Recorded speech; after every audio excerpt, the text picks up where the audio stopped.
Assalamualaikum warahmatullahi wabarakatuh. Apa kabar pemirsa TV Tabalong? Kembali lagi dalam program Dialog Spesial Jaksa Menyapa HST. Saat ini kita sudah kedatangan narasumber, yaitu ada Bapak Dimas Yuda Permana SH. Beliau merupakan Kasubsi Pertimbangan Hukum. Apa kabar Bapak? Halo, baik. Dan untuk narasumber yang kedua yaitu Siva Aprilia Widyasari SH. Mbak Siva ini sebagai calon jaksa ya. Dan luar biasa sekali tema kita pada hari ini adalah peran JPN dalam menjamin kepastian hukum aset daerah. Nah, sebelum kita melanjutkan ke pertanyaan dan juga pembahasan yang lebih dalam serta lebih meluas lagi, boleh izin Pak Dimas untuk menjelaskan kepada pemirsa yang ada di rumah, apa sih yang dimaksud dengan Jaksa Pengacara Negara atau JPN tadi, dan apa saja sih kewenangannya di dalam bidang perdata dan juga tata usaha negara? Oke, boleh. Terima kasih pertanyaannya. Ya, banyak masyarakat yang belum tahu bahwa di jaksa itu bukan cuman di dalam persidangan aja, Mbak. Ya, di kejaksaan juga ada namanya Jaksa Pengacara Negara, yang mana Jaksa Pengacara Negara berdasarkan pasal 18 ayat 2 Undang-Undang 16 tahun 2021 tentang perubahan atas Undang-Undang nomor 16 tahun 2004 tentang Kejaksaan Republik Indonesia. Jaksa Pengacara Negara ataupun biasa disingkat JPN itu adalah jaksa yang mewakili negara ataupun pemerintahan untuk mendampingi atau menghadapi permasalahan keperdataan maupun tata usaha negara, baik di dalam pengadilan maupun di luar pengadilan. Nah, terkait dengan kewenangannya itu ada yang pertama itu terkait penegakan hukum, yang kedua itu bantuan hukum, yang ketiga ada pertimbangan hukum, keempat itu pelayanan hukum, dan yang terakhir itu ada tindakan hukum lainnya. Begitu. Jadi ada 5 kewenangan. Cukup banyak ya. Cukup banyak. Cukup banyak kewenangannya. Kita lanjut ke Mbak Siva. Mbak Siva, dalam konteks aset daerah ya, sejauh mana sih peran JPN sendiri terlibat dalam pengamanan dan juga penyelamatan aset pemerintah?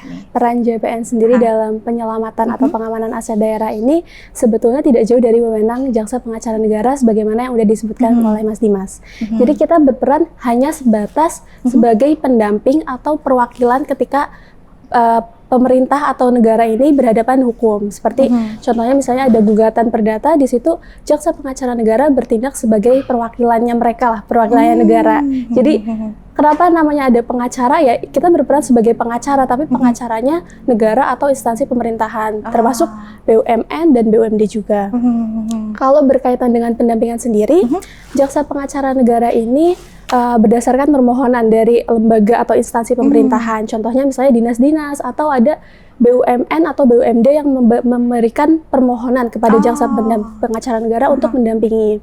Di situ kita tidak berpengaruh pada teknis pelaksanaannya, tapi kita hanya mengarah kepada yuridis normatif, di mana kita memberikan konsultasi, sosialisasi, dan juga pertimbangan hukum atas pekerjaan-pekerjaan yang dilakukan oleh instansi pemerintahan. Jadi sebatas itu, kita tidak, kalau misalnya berkaitan dengan aset, kita nggak ngambil keputusan tentang pengelolaan asetnya, kita juga bukan yang mengelola, tapi kita hanya memberikan konsultasi, sosialisasi, dan juga pertimbangan hukum, seperti itu kurang lebihnya. Berarti lebih spesifik berarti ya, memberikan dampingan hukum ya, pendampingan dalam hukum. Nah, saya izin ke Pak Dimas kembali. Mengapa sih Pak kepastian hukum terhadap aset daerah ini menjadi suatu isu yang penting pada saat ini dan sampai diangkat ke Dialog Jaksa Menyapa?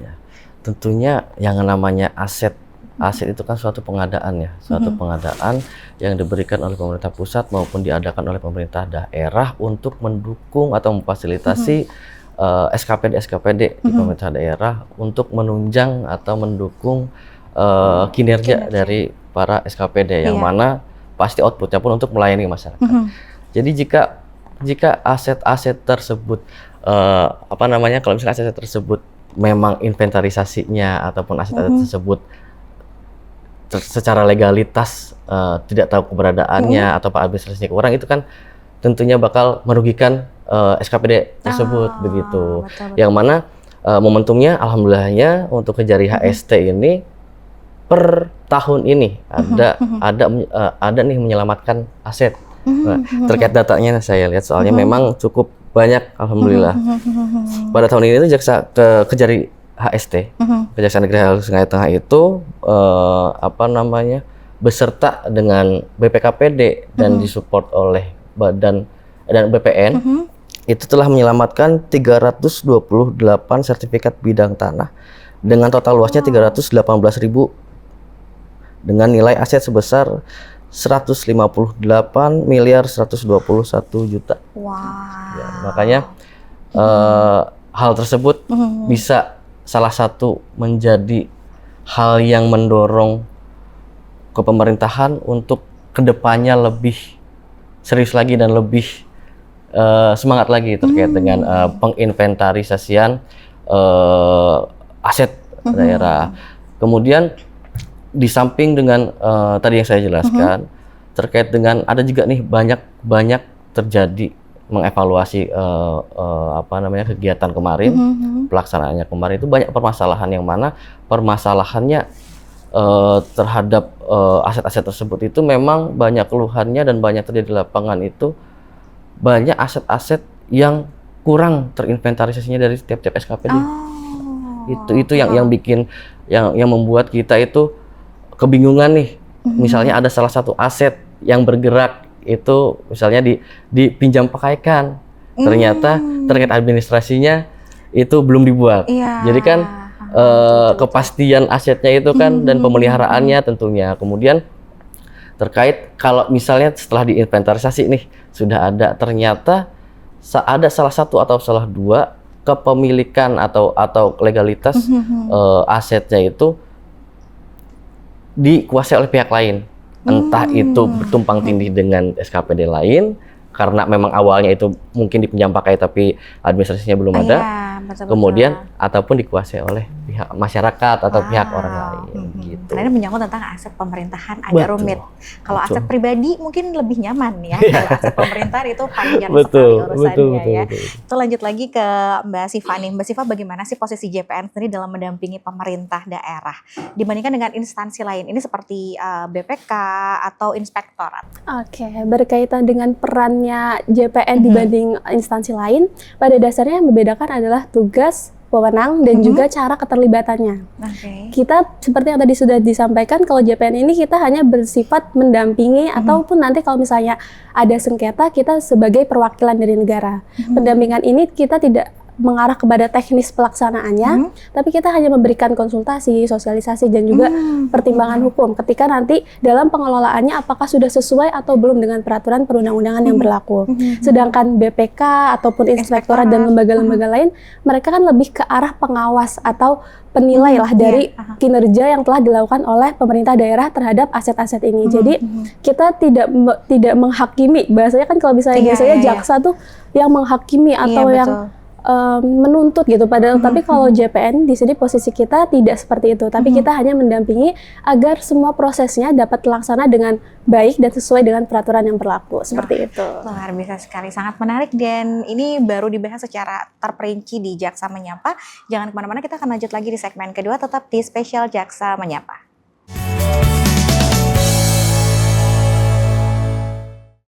Baik, terima kasih pemirsa yang masih setia dalam program Dialog Spesial Jaksa Menyapa HST. Kita akan melanjutkan perbincangan kita di segmen kedua tentang bentuk pendampingan dan juga penanganan kasus. Ini lebih detail lagi. Izin ke Pak Dimas dulu deh ya, Mbak Siva ya. Baik, apa saja sih Pak bentuk bantuan hukum yang bisa diberikan JPN kepada pemerintah daerah terkait aset nih? Iya, terkait aset ya, berarti bantuan hukum terkait aset.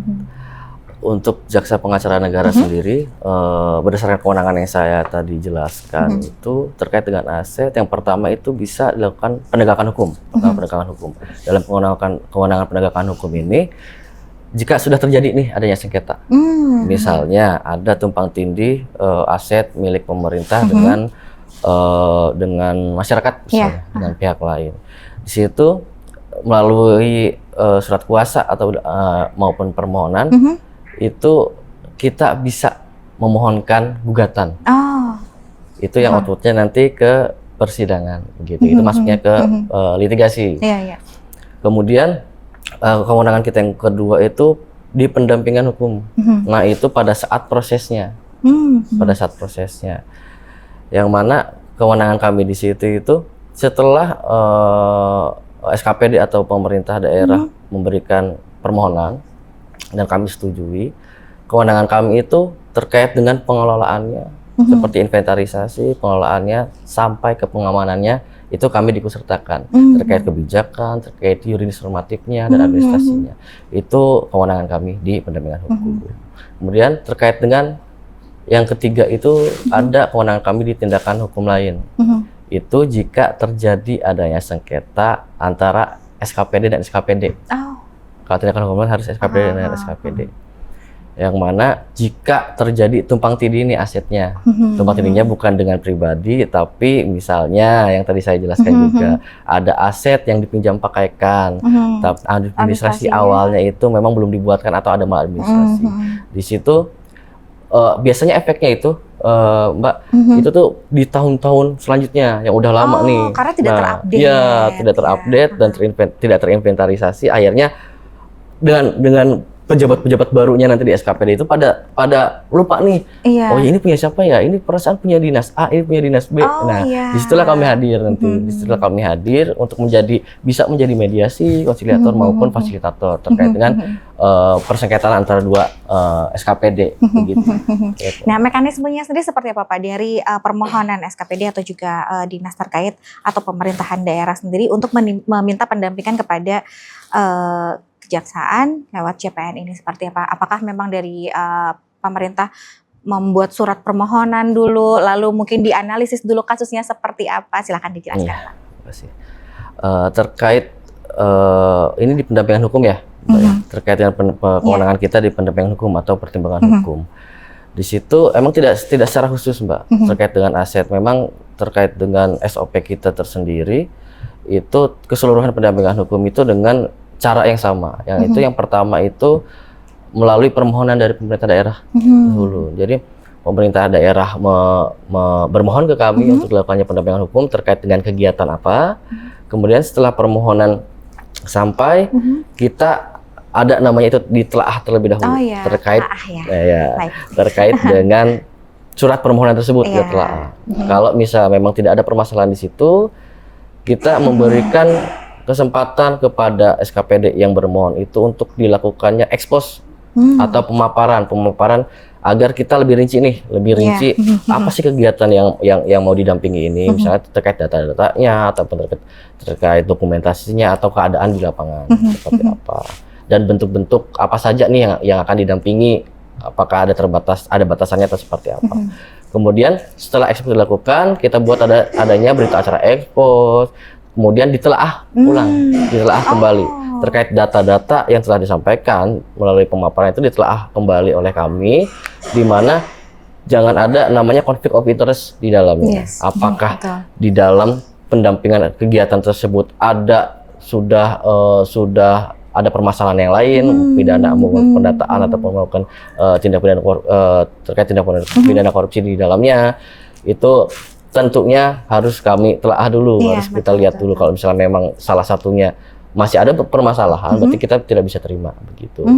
Kemudian setelah telaah kita keluarkan namanya SP2 yang persetujuan dan surat perintah dari Kepala Kejaksaan Negeri untuk menunjuk JPN mana yang ikut mendampingi sampai selesai kegiatan. Gitu. Jadi telaah 2 kali. Setelah telaah 2 kali nanti muncullah persetujuan permohonan. Persetujuan permohonan disitulah mulai bisa didampingi kegiatan tersebut sampai turunlah ada nama-nama JPN yang mengikuti perkembangan kegiatan pendampingan. Sampai ditelaah 2 kali ya. Iya, luar sampai biasa. ditelaah 2 kali tentunya. Nah, Bapak, dalam kasus sengketa aset daerah sendiri, bagaimanakah peran JPN? Apakah lebih banyak di jalur litigasi atau non litigasi nih Pak? Sebenarnya kalau bertanya terkait dengan JPN nih, kebanyakan nih kerjaannya terkait dengan di dator ini sidang nggak sih? Banyaknya sidang di pengadilan nggak? Atau memang kebanyakan di luar persidangan?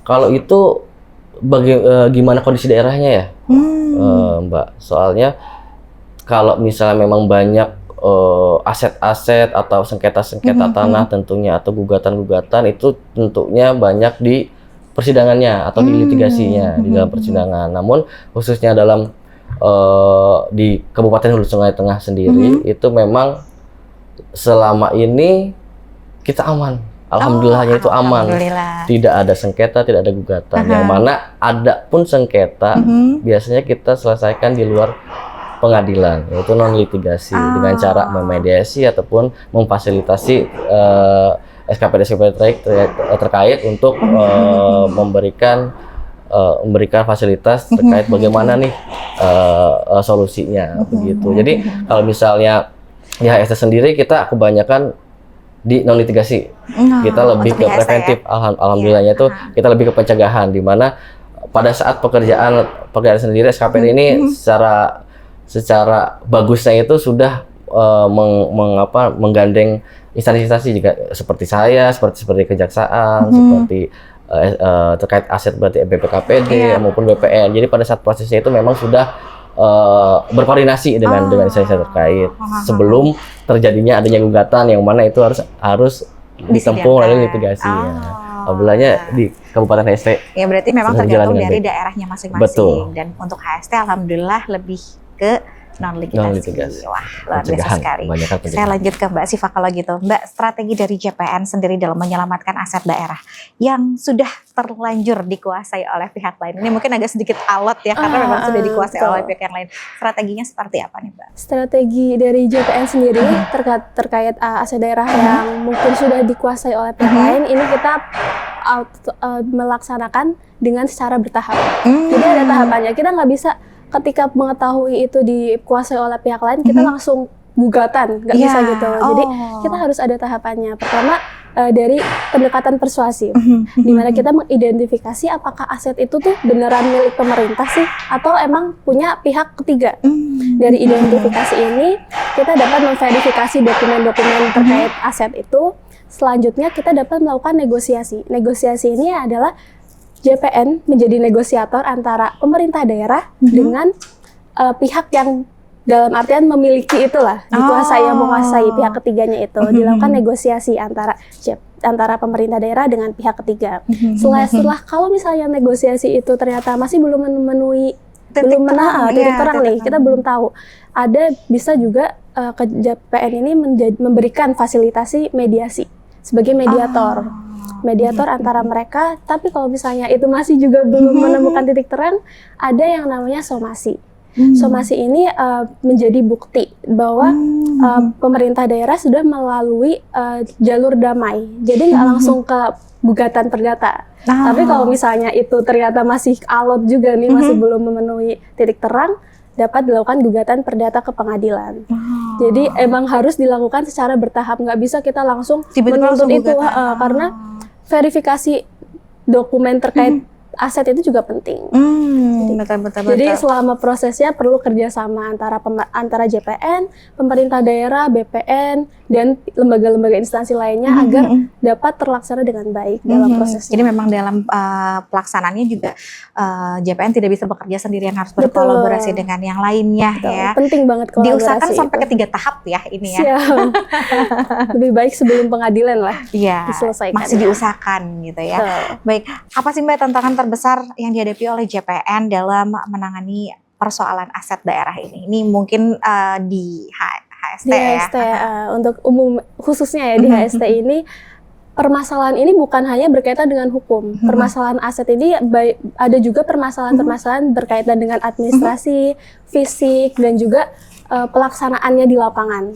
Karena kan kita sebagai JPN tidak terjun langsung atau tidak menjadi penentu tindakannya. Kita hanya menjadi pendamping. Di situ Kadadi juga Mas Dimas sudah disebutkan kayak beberapa misalnya ada tumpang tindih kepemilikan dan sebagainya. Hal-hal itulah yang menjadi tantangan berat dari JPN terhadap pengelolaan aset daerah ini. Jadi kembali lagi, atas adanya tantangan ini perlu adanya kerjasama dan kolaborasi dari seluruh instansi atau dari seluruh pihak-pihak yang berkaitan dengan aset daerah ini. Wah, luar biasa sekali. Untuk melanjutkan ke sinergi tadi, kita akan membahas di segmen ketiga mengenai pencegahan, sinergi, dan juga harapan ke depan dari Kejaksaan Negeri HST ya. Baiklah, jangan kemana-mana, tetap di Dialog Spesial Jaksa Menyapa HST.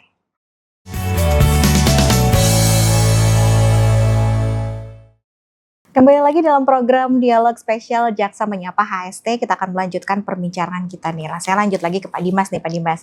Selain penanganan dari sengketa, bagaimana peran dari JPN dalam upaya pencegahan agar aset daerah tidak bermasalah di kemudian hari? Ini sekalian tips mungkin ya? Iya. Kebetulan memang sudah saya jelaskan sebelumnya kan, terkait dengan kebupaten HST ini memang banyaknya kita bersifat preventif, Mbak ya. Jadi berdasarkan pengalaman aja yang sudah kami lakukan ya Kabupaten HST. Terkait dengan aset sendiri itu tentunya pada saat pendampingan kami itu tentunya kita meminta berkoordinasi kepada yang awal itu ke BPKPD nih, yang mana paling utama itu harus menginventarisasi dulu terkait dengan aset-aset, keseluruhan aset-aset. Yang mana repotnya BPKPD itu berarti tiap-tiap SKPD yang berbagai banyaknya itu SKPD atau dinas-dinas itu harus menginventarisasi dulu nih dari awal. Memang agak sulit di awal, tapi betul. Demi tercapainya legalitas aset yang baik itu memang harus dilakukan seperti itu.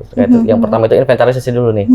Kalau misalnya inventarisasi sudah dijalankan, di situ kan banyak nih informasi yang didapat seperti aset, misalnya aset tersebut masih belum bersertifikat atau masih sporadik, atau misalnya aset tersebut belum kalau misalnya awalnya itu dihibahkan, ternyata hibahnya masih belum tuntas sampai akhir seperti apa, itu barulah kami masuk di situ.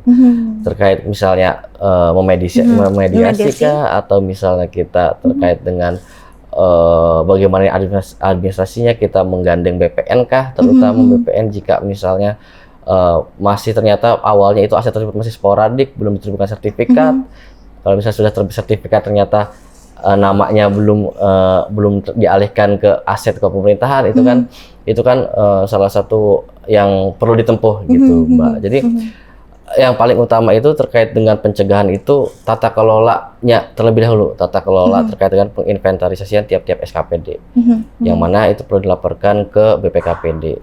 Jika itu sudah clear dilaksanakan, insya Allah dan koordinasi yang baik, insya Allah jika ada permasalahan pun itu nggak sampai kita ke litigasi ataupun ke persidangan, kita selesaikan di non litigasi. Berarti ini ya, inventaris tadi tuh memang datanya memang harus terupdate juga ya, harus terusan secara berkala gitu ya Pak. Kan katanya banyak sekali kejadian yang tiba-tiba beberapa tahun kemudian baru ketahuan dan lain sebagainya. Nah, seberapa penting nih Pak sinergi dengan pemerintah daerah, BPN, dan juga dengan aparat penegak hukum dalam menjaga kepastian hukum aset ini? Tentu sangat penting. Kami sendiri pun kejaksaan nggak akan bisa jalan kalau misalnya tidak ada koordinasi atau partisipasi atau dukungan dari dinas lain ataupun dari pihak lain, instansi lain. Khususnya dalam pengasetan ya, pengasetan itu memang paling utama itu dari Pemda itu melalui BPKPD kemudian disupport oleh BPN terkait dengan legalitas kepemilikannya. Secara singkat penjelasannya itu terkait yang punyanya asetnya dulu nih, kayak pemerintah daerah itu dikelola oleh BPKPD, inventarisasi. Terkait sudah dapat nanti datanya, kepemilikannya ada permasalahan, kita dorong dulu nih lewat BPN terkait dengan kepemilikannya atau hak kepemilikannya. Udah clear di BPN, nanti kalau misalnya masih ada permasalahan baru kita yang turun. Gitu, JPN lah di situ hadir terkait administrasinya maupun nanti kalau misalnya perlu dilaksanakan gugatan begitu. Jadi sangat penting kolaborasi tersebut dengan instansi atau pihak yang lainnya. Kita lanjut ke Mbak Siva, apa sih Mbak langkah konkret yang bisa dilakukan oleh pemerintah daerah agar asetnya terlindungi secara hukum sejak awal?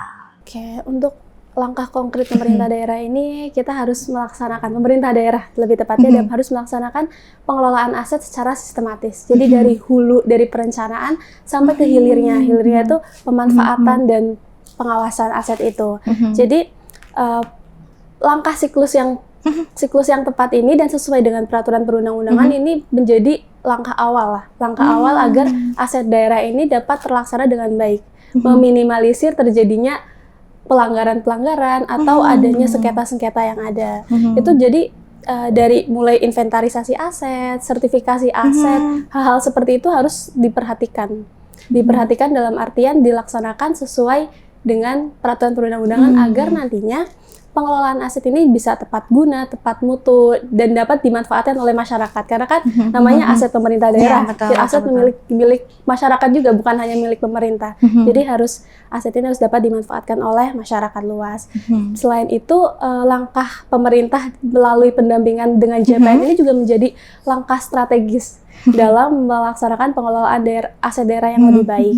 Di mana di sini JPN kami dalam seperti yang sebelumnya telah disebutkan penyelamatan 328 sertifikat tanah itu, JPN juga bertindak dalam mengikuti proses sertifikasi bangunan tanah itu. Jadi langkah-langkah itulah yang menjadi langkah strategis dari pemerintah untuk mengelola aset daerah yang lebih baik. Wah, luar biasa sekali. Sebelum kita pamit, boleh Pak Dimas memberikan pesan CPN kepada pemerintah daerah dan juga masyarakat terkait pentingnya menjaga aset negara dan juga aset daerah. Pesan kami tentunya kita inginnya selalu di pencegahan. Pencegahan. Yang mana jika tata kelola administrasi terkait dengan aset, dasarnya dulu nih terkait aset itu sudah benar, makanya kedepannya nggak akan ada permasalahan gitu. Jadi kalau misalnya pesan dari kami JPN itu dasarnya dulu yang paling dasar dulu itu berarti terkait pengelolaan aset di kepemerintahan. Yang mana sudah saya jelaskan berulang-ulang itu terkait dengan penginventarisasian aset. Itu yang saya harapkan lebih digaungkan. Yang mana jika nanti pada saat perjalanannya atau pada saat pengumpulan data tersebut, kalau misalnya sudah secara berkala disampaikan, itu kan bakal termonef. Jika ada permasalahan, sedikit permasalahan itu kita bisa langsung masuk untuk menyelamatkan aset tersebut gitu. Jadi kalau misalnya dari awalnya, dari dasarnya itu sudah terinventarisasi secara berkala, jika ada permasalahan itu langsung segera disampaikan, kita clearkan. Jika pengelolaan berjalan seperti itu, saya yakin tidak ada permasalahan. Tidak akan ada permasalahan dan aset negara tentunya akan terlindungi dan terselamatkan. Dan tadi sudah disebutkan bahwa akan bisa diperuntukkan juga untuk masyarakat tentunya ya. Mudah-mudahan dialog kita pada hari ini memberikan dampak dan juga manfaat untuk masyarakat juga khususnya, dan juga untuk para pemerintah daerah juga ya, untuk tadi bisa lebih menertibkan mungkin ya untuk pendataan dari asetnya. Luar biasa sekali, terima kasih untuk Pak Dimas dan juga Mbak Siva yang telah berhadir di dialog kita spesial Jaksa Menyapa. Terima kasih kepada pemirsa yang sudah menyaksikan. Kita berjumpa lagi di episode selanjutnya. Wassalamualaikum warahmatullahi wabarakatuh.